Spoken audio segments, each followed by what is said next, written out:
Hey, welcome to Tony Talks Trash About Music. And tonight, I've been talking about it for a while. I've been threatening about it for a while. So tonight is the first delve into my ECM series.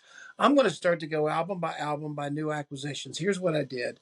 I told you guys I got a ton of them, so it may take a little bit of while for me to get the ones that I already have and get to those. But what I want to do is every once in a while, periodically, for these new records that I get in, I'm going to review some of them. And so what I'm doing, I'm picking out for this first one, I'm going to pick one of the early Chick Corea records, and I'd like to talk about that. But before I do, I just want to tell you conceptually what I did was I bought the same things over and over again, and I just got back again today for Father's Day. It was wonderful, and I still bought some stuff I had because I left my damn list at home. Not as much, bought a couple things, but I can get rid of them. I know I'm nuts, but anyway, I have a lot of ECM records, but there are a gazillion of them. You know, I went and told you guys about the Benny Maupin being one of the most desirable ones, and it was. It was one of the higher priced ones, but there's plenty of them, man. There's a lot of ones that they, in the waning days of vinyl, they released, a couple records on. There was one Steve Tippett's record that's really, really hard to find. And all these records are like, some of them are $100. Some were pressed over in Germany, pressed in very small quantities. Some of them are special promotional things only, maybe. I don't know, but I'm trying to track down the ones I don't have. And I've been able to kind of separate them out into ones that are really rare and really expensive, ones that are attainable, and ones that are attainable now. I'm going to try to complete some of the ones that I did. And believe it or not, one of the ones that I did not have that I got recently was this one. Why I never looked at it, why I never did it, I have no idea. Now, this is definitely the realm more of Keith than it is Chick Corea. This is a Chick Corea solo piano record, Improvisations. Complete improvisations. This is something that is the bread and butter, is the manna that Jarrett lives in.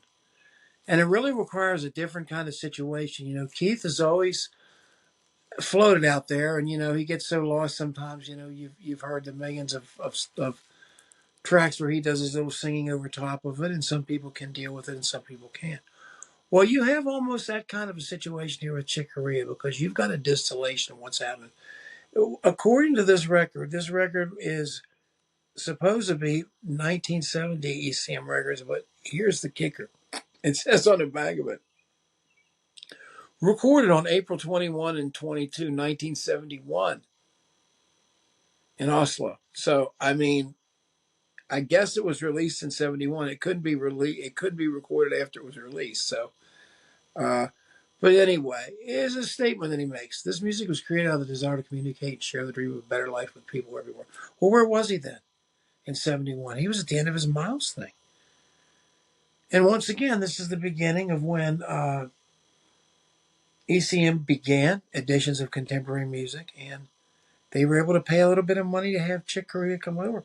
And Chick sat down and narrowed himself out. And really, in these things, you're going to hear the broadest, probably a lot more artistically broad than what Keith would try to do in this. Keith would get into something, he would go with it.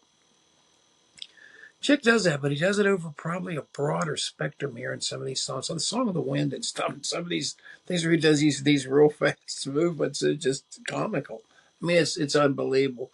It's just a beautiful, beautiful thing. And it's a naked thing. And it's a thing that you can really reveal everything about somebody when it's them and an instrument.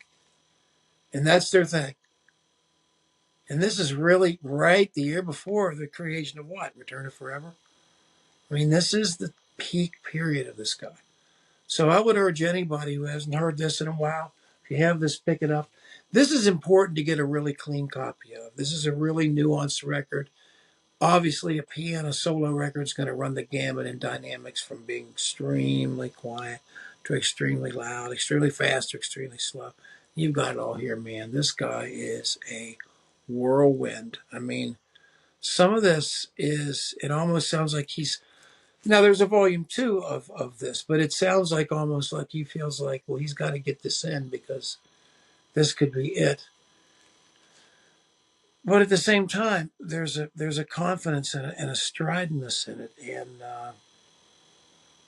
wow, This is really a peak, I think, a peak performance, a peak solo performance, a naked, here are the tunes, I pull them out of my head on the fly. Here's a piano, let's go, turn the recorder on, type of a thing. Amazing. This is at the peak of his powers.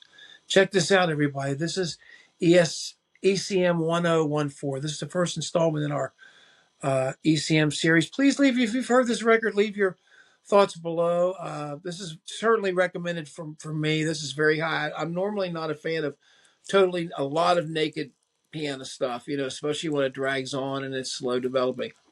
This is entertaining. It'll run the gamut of styles, and it's almost circus like sometime in its execution. So widely and loudly recommended. ECM-1014, Chick Corea. This is the first installment in our ECM series, and we will be adding to these just a little bit at a time. You guys, leave your thoughts below. Please hit the like button if you would, and subscribe to the podcast if you haven't yet. And again, we love having you around, and we'll catch you next time. Thanks.